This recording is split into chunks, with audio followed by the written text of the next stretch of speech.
The Equitable Life Assurance Society presents This is Your FBI.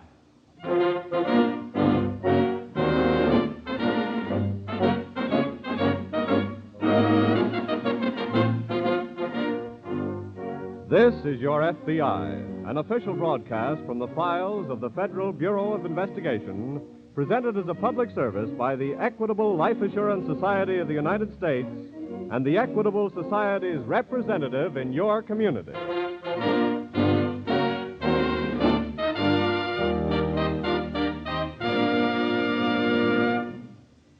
Before opening tonight's file, let's give a few moments' thought to a frequently asked question. Since these programs began almost a year ago, a number of people have written to the Equitable Life Assurance Society of the United States asking how they could become members of the Equitable Society. They agree with the aims of the society and want to know what they have to do to join. Well, of course, the answer is very simple. When you take out life insurance with the Equitable Society, you automatically become a member of the society. You become part of a great cooperative enterprise that is run entirely for the benefit of its members. Yes, the Equitable Life Assurance Society of the United States is a voluntary association of men and women who have joined together for security, who, because they have banded together, are able to assure each individual member greater security than he could attain by his own unaided efforts.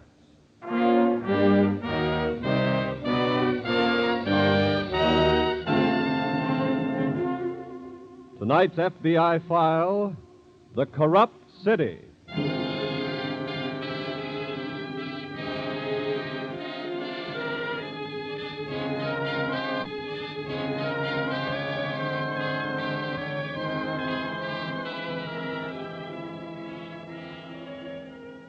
Which of these two, standing before the Supreme Court of Public Opinion, would merit the severer judgment, the greater moral condemnation?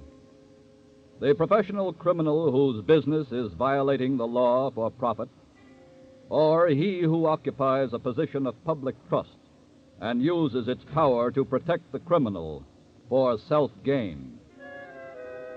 It is eloquent testimony of the worthiness of a system of free elections that there is in America a minimum of corruption in public office. It is proof of the essential integrity of the overwhelming majority of those who seek office. Proof also of the conscientiousness of the people in selecting their public servants. And, as demonstrated in tonight's case from the files of your FBI, it is proof of the uncompromising devotion of America's law enforcement officers to their sacred duty to uphold the law against all transgressors, no matter who they may be.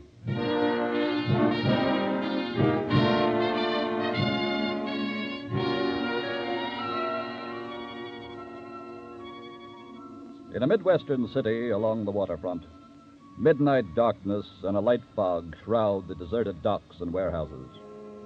A little while ago, a man standing in the deeper shadows behind a bale of cargo heard a large powerboat idle its motors and watched it drift in against the pier. Two of its crew clambered onto the pier, passed several heavy crates to those on board, and then... How many more cases, Mike? That's all of them. Okay, get aboard and let's shove off. The man in the shadows snaps on a flashlight and steps swiftly out along the pier. Just a minute there. Huh? Stay where you are. Who are you? This badge will tell you who I am. Oh, cop, huh? That's right. You have authority to move those cases of cargo? Sure. Why? Because there's been quite a lot of cargo moved from piers lately without any authority. Hop aboard, Mike. Wait a minute. I want to see your papers authorizing movement of those cases. Mike, hop aboard. Let me straighten this copper out first. Well, go ahead, stupid. We're pulling out of here. Stop that boat!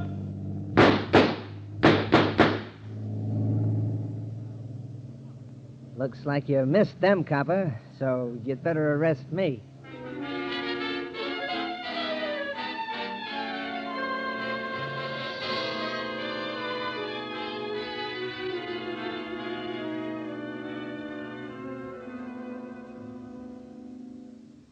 Did you want to see me, Chief? Yes, come in, Donovan. Donovan, Yes, sir. if I were asked what I think of you and your work, I'd say you're one of the most promising young men on the force. Oh, thank you, sir. And the thing that really sold me on your earnestness about your work was last fall when you asked for a leave so you could attend the FBI's National Academy. And at your own expense, too. And that diploma you came back with, well, I guess I was almost as proud of it as you were. Thanks, Chief. You have a great future ahead of you as a law enforcement officer if you can stand the test of hard knocks. Well, They can come in a million forms. Sometimes they're hard enough to break a man's spirit completely if it's not strong enough to take it. Yes, sir. Personally, I want to commend you, Donovan, for the arrest you made 2 nights ago at Pier 26. Thank you, sir, but I read your report. I think you're on the right track. And somehow that gang of river thieves has got to be broken up. I bungled the job the other night by getting only one, but I'll get the rest of them, sir. The man you arrested was released this morning. I'll get... What did you say, sir? Mike Haynes was released this morning. Released? But And here is your first test in the school of hard knocks, Donovan. A statement from the councilman in charge of our appropriation. You may read it all later, but I'll read only the last paragraph. Okay, sir. Therefore, in view of the evidence furnished me by reliable authority, it is my conclusion that Detective Donovan acted wholly without cause and recklessly endangered the lives of the crew by unprovoked and unjustified use of his pistol. What? Therefore, I demand his transfer to another assignment, patrolling a beat, and his promotion canceled.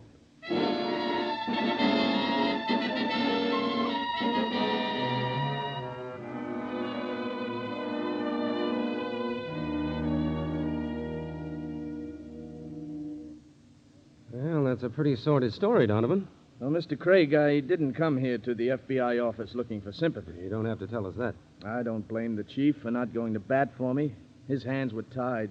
Apparently that goes for everybody on the force. Yes, I know. I don't know who the Mr. Big is who's running the show in this town, but... Well, whoever he is, there's one set of hands he can't tie. The FBI. That's right. But where's our angle in the case, Donovan? There has to be one, or we can't touch it. Well, those goods were part of an interstate shipment. Where's your evidence? Well, the river is the state line, isn't it?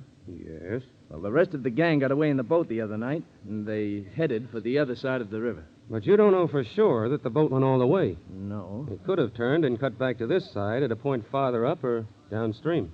Yeah, that's true. I guess I was just a little overeager to get you boys into the picture. Well, we may get into it yet. But until there's a definite federal violation, I'd suggest you keep your eyes open for anything on Mike Haynes. Watch where he goes, who his pals are. Maybe you'll stumble onto something. Yeah, something Mr. Big can't cover up. Yeah. It might be pretty risky business for you. I'll get on Haynes' trail starting tonight.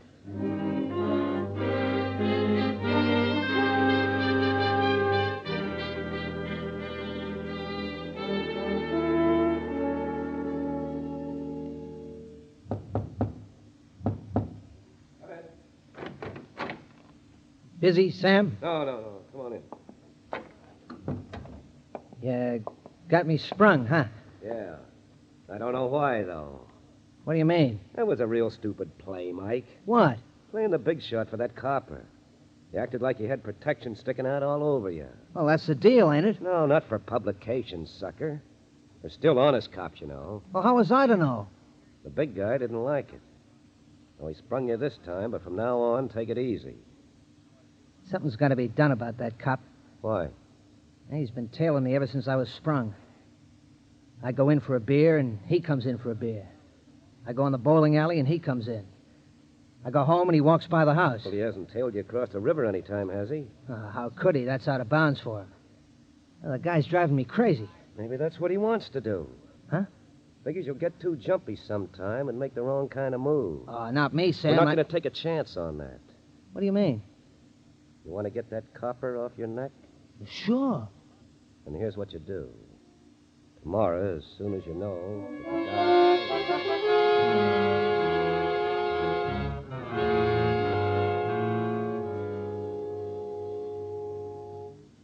Can I see you a minute, Mr. Craig? Oh, come ahead, Donovan. Any evidence on a federal violation yet? No, but I've got a pretty good idea how they operate now. They've got a legitimate front here in River City. What kind? It's a small river freight business. They don't do much. I watched it for 3 days. But it gives them a front just the same. Yeah, and licensed to operate any kind of boat they want to anywhere on the river. Mm-hmm. Who's the company? It's Sam West, an ex-rum runner, but I'm pretty sure he's not Mr. Big. Where do they keep the stolen stuff? Across the river. You have proof? Well, I can prove that they go across the river. How do you know? I watched them with glasses last night in the moonlight. Oh? It was clear, you see, and I could follow the boat all the way across to the pier line on the other side. Mm-hmm. And then it turned upstream, and I lost it in the shadows. Were they carrying stolen merchandise? Well, I couldn't swear that, but... Well, at least we know 2 facts now. They steal merchandise, and they operate across the river. I'm going to send the Bureau headquarters a report on this, Donovan. But I'm afraid we can't move in yet. Okay, but I'll make you a bet, Craig. What's that? Before I finish my war of nerves against Mike Haynes, you'll have something to move in on. Well, don't stick your neck out too far. River City needs it.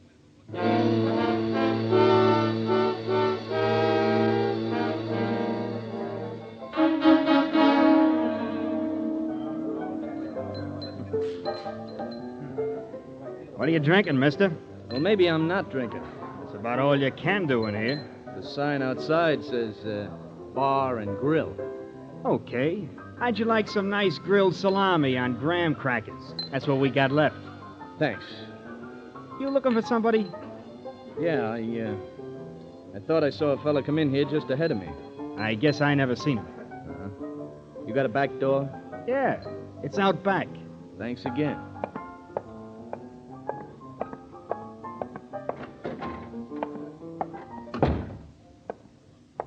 Looking for somebody, Copper? Yeah, Mike Haynes? that's right. He's right behind you. There you are, Mike. Now the guy don't bother you.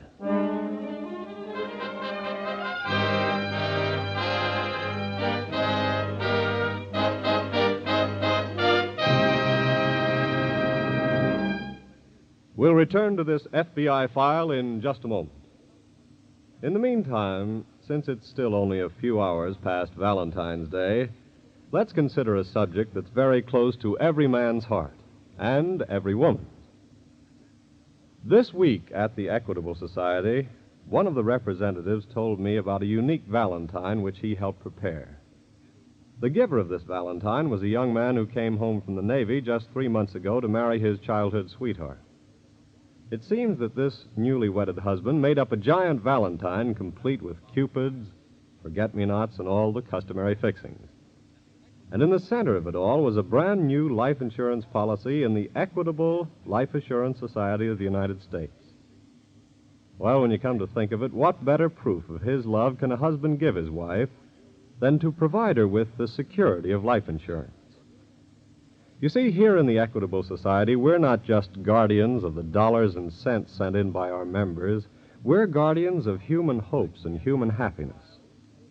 Our job is to keep home fires burning and to give boys and girls wider opportunities for education and advancement. Our mission is to help banish fear from the hearts of men, to save widows and elderly people from the humiliations of poverty, charity, and dependence. So, is it any wonder that we of the Equitable Society are proud to call ourselves life insurance men and life insurance women, and that we're equally proud to say that this week and every week for 86 years, the Equitable Life Assurance Society of the United States has been building security for you, your home, and your country. And now back to the FBI file, The Corrupt City.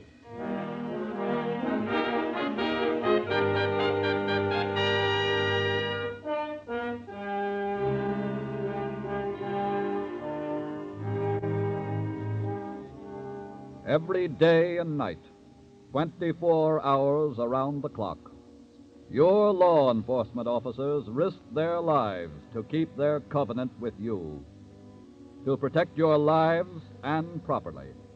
and to uphold the sanctity of your laws. And many of them risked their lives in keeping that faith.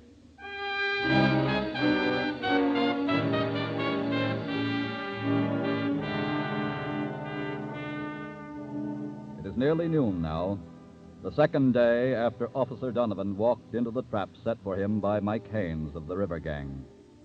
Agent in Charge Craig of the River City office of the FBI is sitting at his desk with Special Agent Tom Farrell. I'll take it, Tom. Okay. Craig speaking. Oh, hello, Chief. What? Yeah, I was afraid of something like that. Where? Uh-huh. I see. Well, I guess that puts it up to us now, Chief. And we're moving in on the case right away. Thank you, sir. And we'll keep in touch with you. Right. Trouble? Yes, that young policeman, Donovan. What about him? A farmer on the other side of the river found him in a ravine this morning. 5 slugs in him, but he's still alive. He had to be kidnapped. Okay, what's our first move? Not much doubt about whose work it is. Want to round up the gang now? No, we've got to get the proof first. And we'd better start on that stolen goods angle. That might lead us to Mr. Big himself. Mr. Big could be that councilman. Why? He made the chief break Donovan, didn't he? Proving what? Well, in his memo, he referred to evidence furnished by a certain reliable authority. But he could be that certain authority, you know. Yes, it's possible. The chief of police might be mixed up with him. Oh, I doubt that. I'll bet my last cent the chief is honest. Chiefs of police are clean, Tom. They've got to be to get that far. Sometimes they've got to take a dirty order and like it, and ask no questions in order to do a bigger job. Well, where do we start on this case? Well, let's watch their boats first, and see if they'll lead us to a cache somewhere on the other side of the river. Okay. And then we'll figure out a way to get Mr. Big.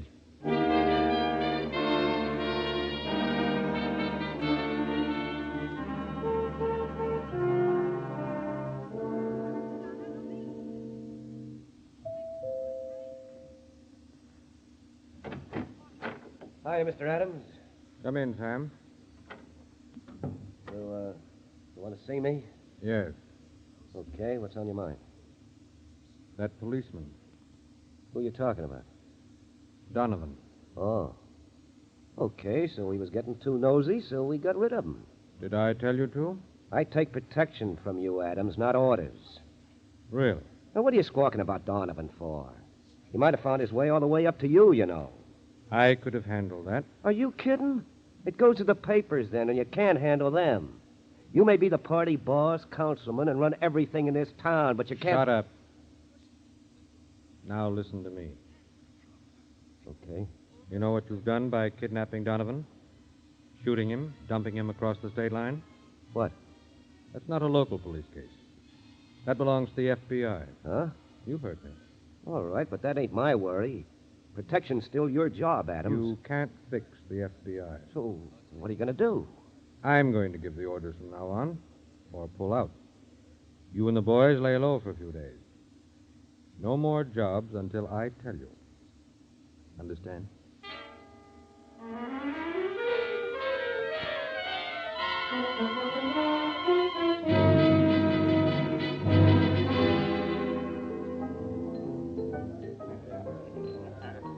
Put a head on that for you, mister? No, thanks.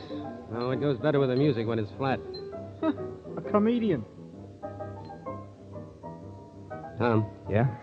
Mike Haynes down the bar a ways. Yeah. Wish we could take him in now. Don't worry, we'll get him. Looks like he's about ready to shove off. I imagine he'll head for home. Well, we've been watching them 3 days now. They haven't moved a boat. Yeah, they must have gotten orders to lay off for a while. Yeah. Come on. Let's get back to the office and plan our next course of action. What about Haynes? Let him get home by himself. We've got more important work to do right now.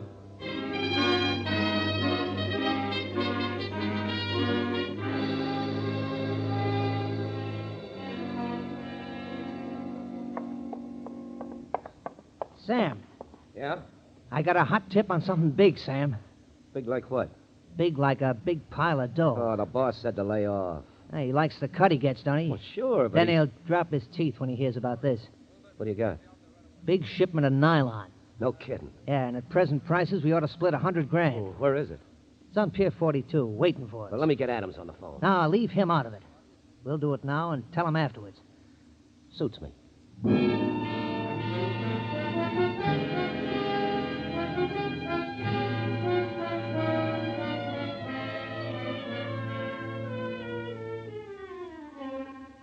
It is nearly midnight on the river now, and a ferry boat crossing far upstream seems to be the only sign of life on the surface of the water. But 3 hours ago, shortly after dark, 4 small boats put out from the River City shore, deployed, and took up assigned positions. 3 are now hidden in the shadows at widely separated points along the pier line on the far side of the river. The 4th, on this side, is hidden among the pilings under Pier 42. A man speaks into a portable radio transmitter. Hello? Hello? Agent in charge, Craig. Boat number 1. Report, please. Over. Boat number 2 reporting, standing by. Boat number 3 reporting, standing by. Boat number 4 reporting, standing by. I don't know how much longer we'll have to wait, men. Maybe the plan's not going to work at all, but we'll stick it out. It's got to work, Craig. Haynes fell for the tip anyway, I know. Agreed to cut me in. Maybe Sam West or Mr. Big put the nix on it. Time will tell. And it looks like time's beginning to tell a sad story, so I guess we'd Craig, better... listen.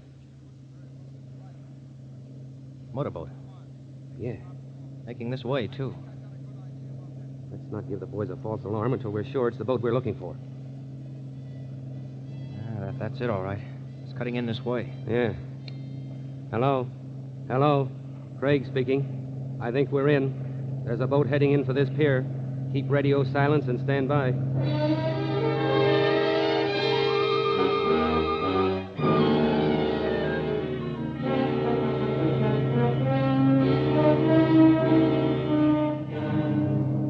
Hello? Hello?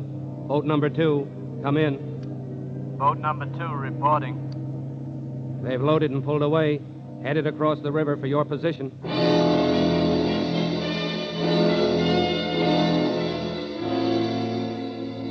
Hello, boat number 2 reporting. They've turned upstream and headed your way, number 3. Over. Boat number 3 reporting. They've passed my position and continuing upstream toward your position, number 4.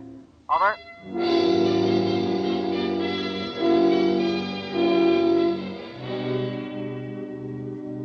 They've had time to pass number 4 by now, Craig. What's happened, I wonder? Maybe we'll hear something in a minute. Don't want anything to go wrong now, just Hello, when... number 4 reporting. They've just put in under a warehouse 50 yards from my position. Good. What are your orders, Craig? Over. Stand by number 4 until we all reach your position. Then we'll move in. Number 2 and 3, let's go.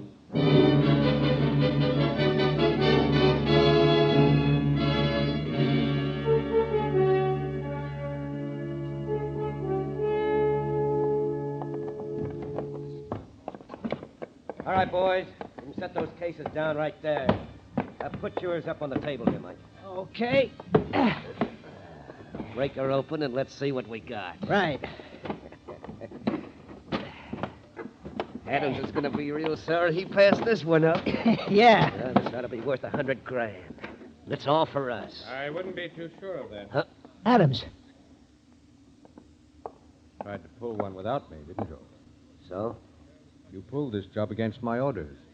So from now on, we never heard of each other. Understand? I hear you.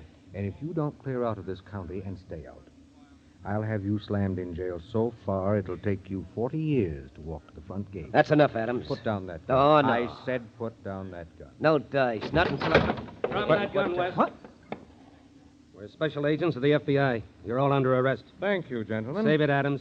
You're in this, too. Now, just a minute. I'd like to explain. Explain it to the people of River City, the people who trusted you. They'll want to hear it all, I'm sure. Put the handcuffs on them, men. Right. And by the way, I think you all should know that Donovan is recovering rapidly and will be happy to testify at your trial.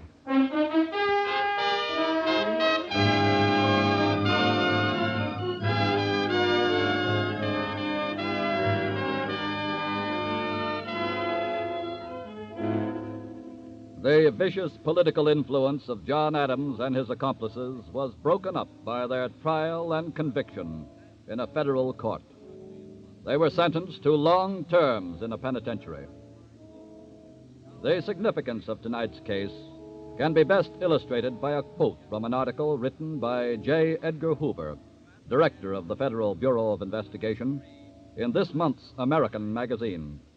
In this article, Mr. Hoover stated, "A great menace to successful law enforcement is the crooked politician or policeman who places the pork barrel above the welfare of society.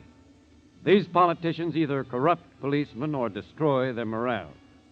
I must say here and now that if we are to stem the rise of crime, we must take police and sheriffs, the first line of defense against terrorism, out of the hands of venal politicians. The police department must be placed, like so many municipal fire departments and school systems, in the control of a nonpartisan commission. It may be a hard job, particularly when a powerful political machine exists in a city, but it can be done if every decent citizen puts pressure on his local lawmakers.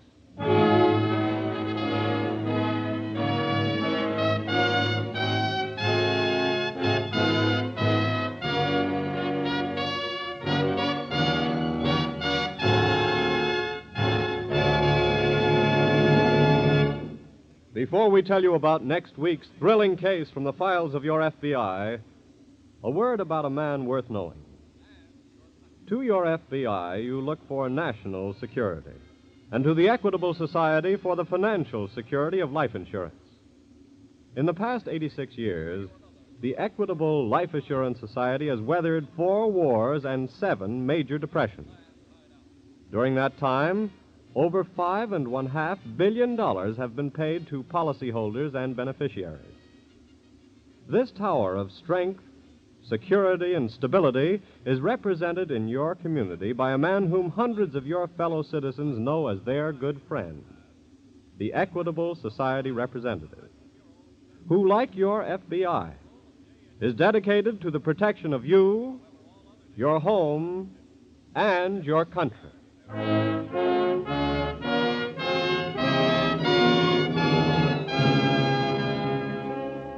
Next week, we will bring you another colorful story from the files of the Federal Bureau of Investigation, revealing for the first time the inside story of South American espionage, the Pan American Patriots.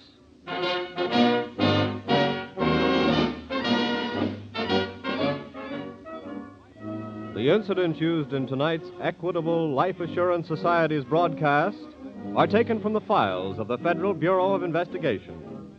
The role of J. Edgar Hoover was impersonated. However, all other names used are fictitious, and any similarity thereof to the names of persons living or dead is accidental. Tonight, the music was under the direction of Frederick Steiner, the author was Frank Ferries, and your narrator was Dean Carlton. This is Your FBI is a Jerry Devine production.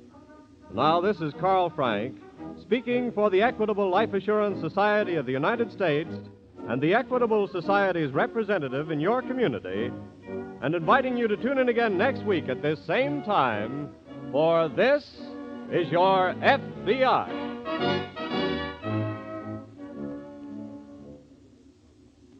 Friday nights, there are great programs on ABC. For a laughing good time, listen to The Alan Young Show with guest star Vera Vague, which follows next. This is the American Broadcasting Company.